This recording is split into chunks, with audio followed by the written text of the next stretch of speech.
morning. Want to call to order the special meeting of the Sacramento County Board of Supervisors for February 22nd, 2017. And thank everybody who's joined with us this morning. And with that, I'll ask Flo to call the roll. Please establish a quorum. Good morning, Supervisors. Supervisor Cerna. Here. Kennedy. Here. Peters. Here. Frost. Here. Natoli. Here. And you have a quorum.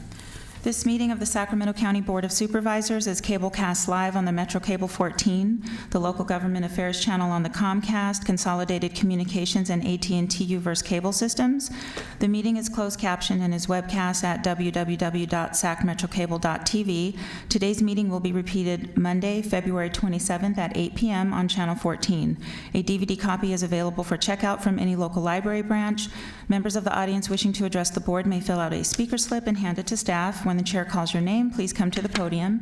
Also, please silence your electronic devices. Okay, thank you, Flo. Steve, tell me, would you please lead us in the Pledge of Allegiance? I pledge allegiance to the flag of the United States of America and to the republic for which it stands, one nation, under God, indivisible, with liberty and justice for all. Thank you, Steve. Okay, Mr. Gale. We have one item, which is ratification of another local state of emergency. Steve Cantelmi is here to answer any questions. We declared an emergency from February 2nd until February 16th. Basically, it's flooding in the South County area and also in other parts of the county. So if there's any questions that the board has, Steve's here to answer them. We're asking you to ratify this so we can pass it on to the state, and the state ratifies it, pass it on to the federal government. Thank you, Mr. Gill. I'll turn to my colleagues just a moment. I had one question that, and we were chatting about this beforehand, Steve, and it kind of pertains to the ability for people to either recover and or to reimburse for both damages incurred outside of those that might be covered by private insurance coverage. But again, when we have communities that have sustained, in some cases now, 3 flooding events, and in a lot of cases 2, and again, whether it's been once, twice, or 3 times, it certainly has its impact on people's daily lives, but also on property, on business activities, on farming activities. And I guess I was expressing a bit of frustration that, even with this declaration and with a concurrent declaration by the governors, assuming it happens with this particular event as it did in January, and then a presidential declaration to follow, that it doesn't really mean a lot of relief and as it relates to economic recovery. And so maybe you could just take just a moment to, if you go on record again for anybody who's watching this from any of the affected communities or affected individuals as to what might be available. It sounds like it's very, very limited, and a bit of frustration when we continue to, endure this, on several occasions this winter. So. Okay. Good morning, Board Chair and Board members. My name is Steve Cantelmi. I'm the Director, or the Chief of the Sacramento County Office of Emergency Services. And to your question regarding any type of assistance that may be available to individuals, essentially the federal government is the only location or only place that you can go for any type of individual assistance. They call it IA, and only the President can make that available. In our current situation, the President made available under the Stafford Act many of the programs for local government, but he has not made anything available for the individual assistance. So private property owners right now are not covered or have no ability to recover any costs or to get even small business loans at this point in time. It could change, but I don't think it's likely. So even small business loans are not available at this point in time? Right now, it's not. Okay. And when it relates to local governments, when you look at just what's occurred over the last several weeks, I mean, roads throughout this county, let alone where there's been washouts that have occurred and some emergency reactions. I can certainly speak to them in the South County, but I trust they've been elsewhere in the county as well. And then, anyone who's had an occasion to drive in recent days knows the potholes. And so what about reconstruction? Again, some of this has been, majorly accelerated by rains and then the normal traffic that those roads bear. And I guess I'm curious how much of that's going to be recoverable potentially, and what sort of documentation. I want to certainly thank Mike Penrose and Rez McGeesey and all the folks from all the various utility staffs with the county, but for their responsiveness. What's it look like going forward this summer season for as far as repairs beyond just putting asphalt in a pothole? Well, we did have considerable damage, mostly to the south part of the county, and most of that is eligible or potentially eligible for some recovery costs and for either repairing or replacing those damaged things. So for roads, for example, bridges or any other type of infrastructure. And we did have FEMA out we had them out twice now. We had them out yesterday, was the last one that came out, and we went over all the damage assessment, which totaled around $15 million for Sacramento County. 15 million. And we're still getting damage assessments in, so that number is going to change, either up or down. And they will continue to come in. But what FEMA is going to do is they'll open up an applicant briefing session where they'll come to Sacramento, open up an office, and have all those that suffered any type of damages that are eligible under the Stafford Act to come into that applicant briefing, and they'll discuss the options that are available.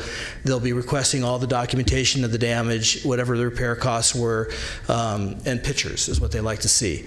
So that, I'm not sure when that will be started, but I would guess within the next 30 to 60 days. Up until that point, there is no funding available, so any repairs that are done would be done by the county or the cities or special districts on their own, and then they would submit for reimbursement and hopefully get reimbursed for their damages. When we get to sunnier days and warmer weather, I trust you'll then have whether it's you, Steve, or Nav, I think a session where, again, the assessment has been made, but also I think particularly like the road infrastructure and any other damages that have occurred, certainly to county-maintained utilities, up there were water lines and other things that were damaged, to know what that looks like, because, again, if it's just filling potholes, that's not, I don't think it's going to get it. We're not going to, we'll be in much worse shape come next winter season if we don't make repairs in some of that, the road infrastructure. I did talk to Transportation. I talked to Reza yesterday about some of the damages, and he did say that they had some considerable damages from the second storm as well. The meetings with FEMA were in regard to the January storm. Okay. Yeah, and so that same process is going to be started for the February storms as well. But Reza did mention that he had considerable damages, mostly with shoulders of the roads down there, and there's still a lot of it that's underwater, so they can't estimate the damages at this time. And we will see an item then in March on the Point Pleasant, the whole discussion about their ability to flood fight. I mean, they've taken it 3 times. And we're going to have an item for a March 7th agenda. Is that right, to have a whole assessment of that situation now? Is that correct? That's correct. Okay, thanks. All right, Mr. Cernan and then others, if you'd like. Thank you, Mr. Chair. Steve, you may have made reference to this already, but what is the length of time following a storm event that we, by making this declaration, would be eligible for financial assistance? So, for instance, let's say an apron or a runway buckles because of recent storms at our international airport, but that happens 3 months from now. But it can be it's obvious that it's attributable to a particular storm event or series of storm events. How much, what's the statute of limitations on that? Well, there really isn't a statute of limitations on it, but the further you are removed from the actual dates of the incident, the less likely you're going to be reimbursed for it. It doesn't mean you won't, and it should be reported, and the damage assessment should be made and forwarded to us, and we would forward it on through Cal OES and FEMA. So oftentimes these things happen, especially when you have major damage. You don't know what all that damage is until much later after the incident.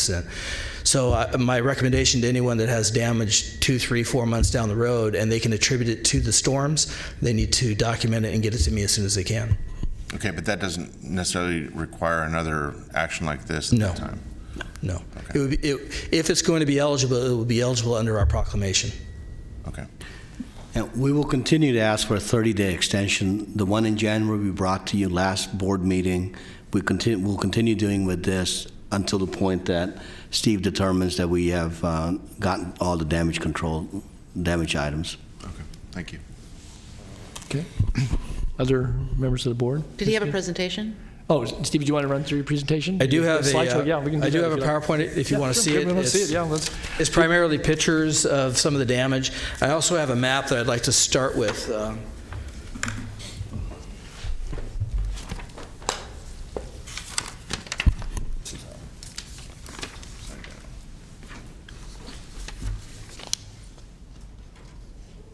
think it goes either way, doesn't it? It's very difficult. It's very difficult to put the maps into the PowerPoint because the size of the maps, because they're such a large area, reducing them down to fit into a PowerPoint, it really, you can't see anything in it. So I brought this map. This one is still difficult to see as well. I do have hard copies if you'd like to have those, but Could you put it it's right upside side down. up so we could read the words? There you go. Possibly read the That's words. You're good at reading maps, Ms. Peters. That's good. Daughter of an engineer. So this is what the county, along with RD 800, put together for a visual of the damages that they had suffered down in the Wilton area. As you can see, there's a lot of levee repairs that need to be done, or boils that are still existing there. Our RD 800 probably got hit the hardest of all the RDs out there, although some of the other ones were hit really pretty hard too, especially Tyler Island. But this is a pretty good visual of what exactly they had to deal with over the last two storms. Steve, they're having a community meeting, and I know that certainly I'll be invited. They've already reached out on that, but I've indicated I'm going to ask staff to attend. They're looking at it a couple of weeks out, I think. Sure. So you and somebody from transportation, probably somebody from, Maybe DWR. yeah, EWR for water resources would be good to have all of you there. There's gonna be a lot of questions, I'm sure, about, repairs, maybe some sorting out of what transpired, and it may not be, might be the opportunity to have someone from the sheriff's office as to how evacuations were. And again, I want to compliment you on the call system. I think certainly has worked much more smoothly since the first conversation we had, and I think that's certainly given an alert to folks. Obviously, what they should contemplate under voluntary conditions, or if there was mandatory, which those are a different call. But so they're looking at, I think, mid-March for a community meeting out in Wilton. I imagine it'll be pretty well attended. So I would invite you and others, and hopefully we have a little more direction from FEMA about things as well. Hopefully. How about the RD though? They incurred, I know probably close to $500,000 in costs in these. I saw some pictures. I don't know if you have them included in your packet, but of some of the boils and other things, washes that occurred. We can take a look at the PowerPoint. I think Yeah, that's okay, some run pictures. through. Go ahead. Continue then. Yeah.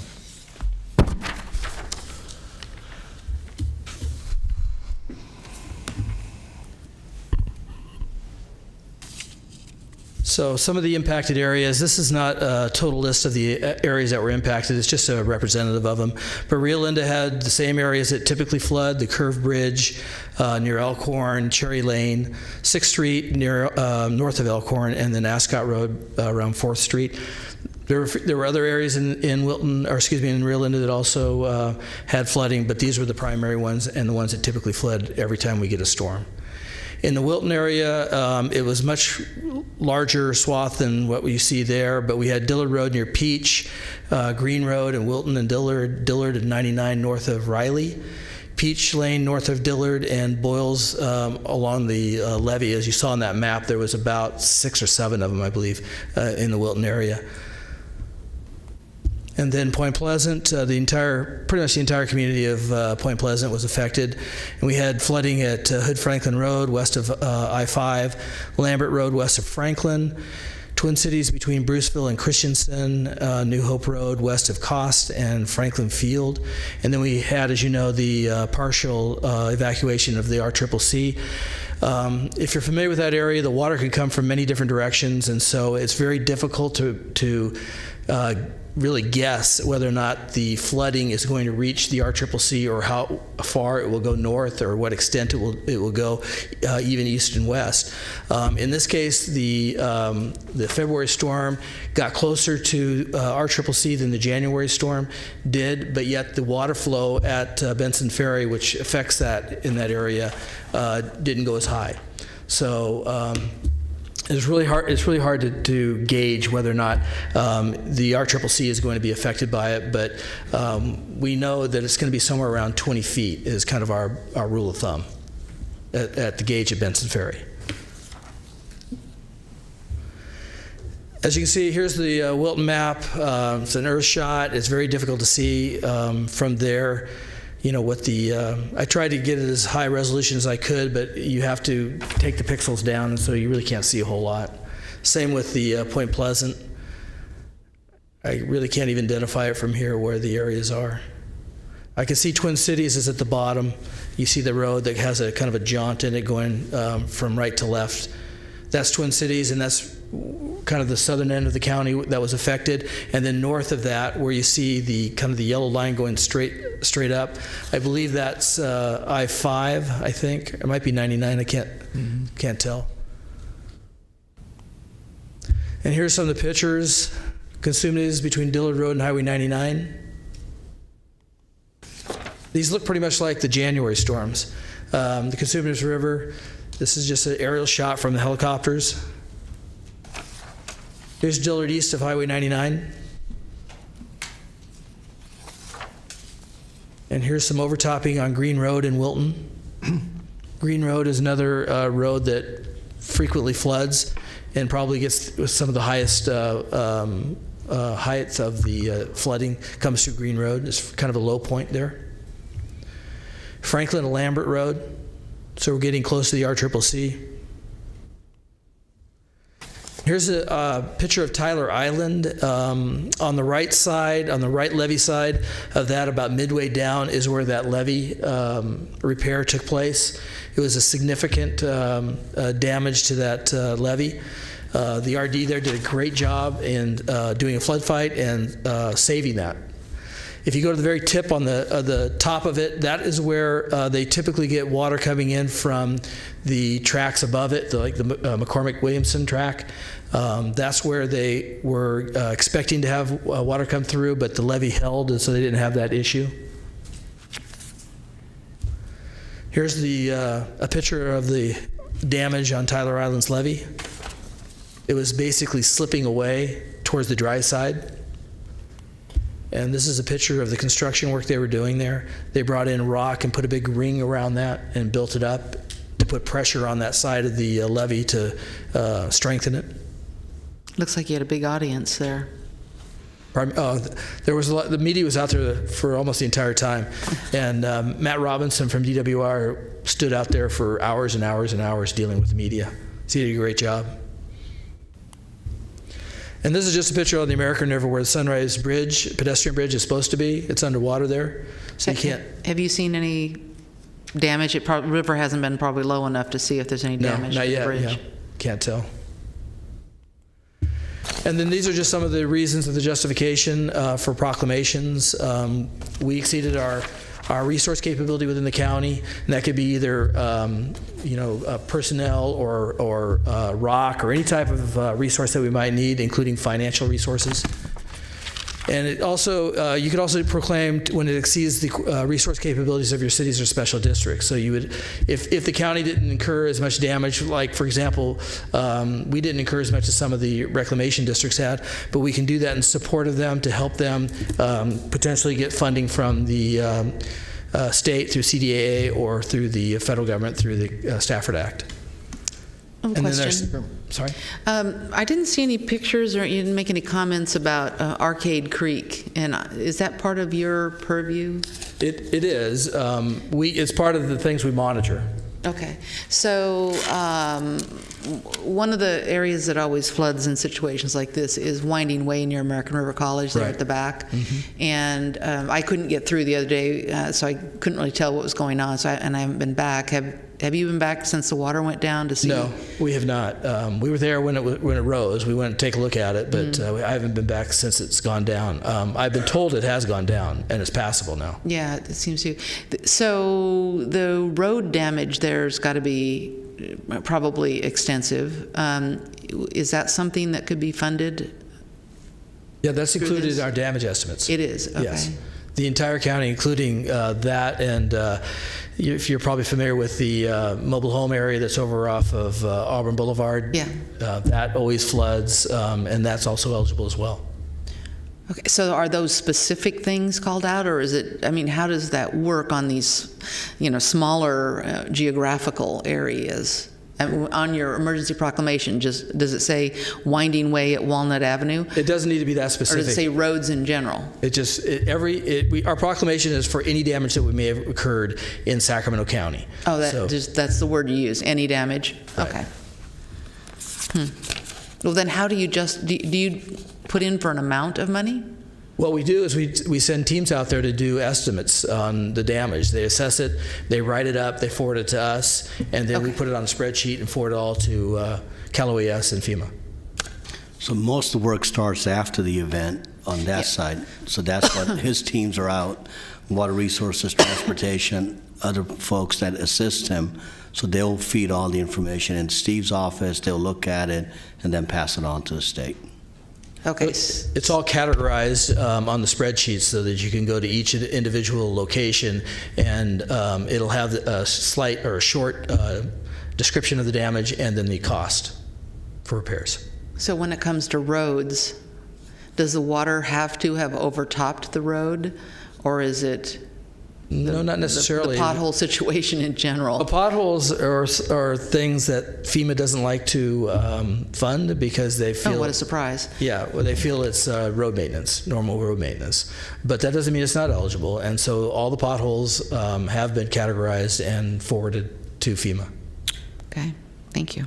And Supervisor Peter, sometimes it does take some time going back and forth with FEMA. Steve does that for us, that they will come back, deny it, we'll go back, say, hey, can you relook at it? Okay. And it takes a while to get the money back into the county. Do you visit Washington, D.C.? No, to they do come that? out here. Oh, they come out here. Oh, so you take them on a tour? They set taken up them a on field two- office. Yeah, we've taken on 2 tours so far, and I expect to take them on a lot more. Okay, thank you. Steve, talk about the field office. The what? The field office they set up. They'll set up that, when they do the briefing, they'll set up an office, and they'll have all the people that submitted some damages, their IDEs, the initial damage estimates. They will come to that office, and then they'll go over the whole process and all the options that they may have to recover some of their costs. I remember we did that when Woodside and several other right. apartments around Woodside flooded at Howe and Northrop Right. some years ago. Yeah, FEMA set up a tent or something. Right. Last time in '97, they set up an office on Folsom Boulevard. So they expected to be here a long time. I don't know whether they'll do the same thing here. They may just come to our EOC and use that or another facility that we might make available to them. Thank you. You're welcome. Could I just ask a question, Steve? Is there an instruction sheet? Again, I know that some of us, not just in community meetings, but in interactions with folks, again, the very limited ability for individual assistance, but for folks that have had damages on their private property, I'm thinking, again, some farmers that I know I'll be meeting with here in the next few days, information, again, and I've given some information about documenting pictures and so forth, but do they need to get a hold of the ag commissioner? Do they need to submit the information at least through your offices so that we have documentation?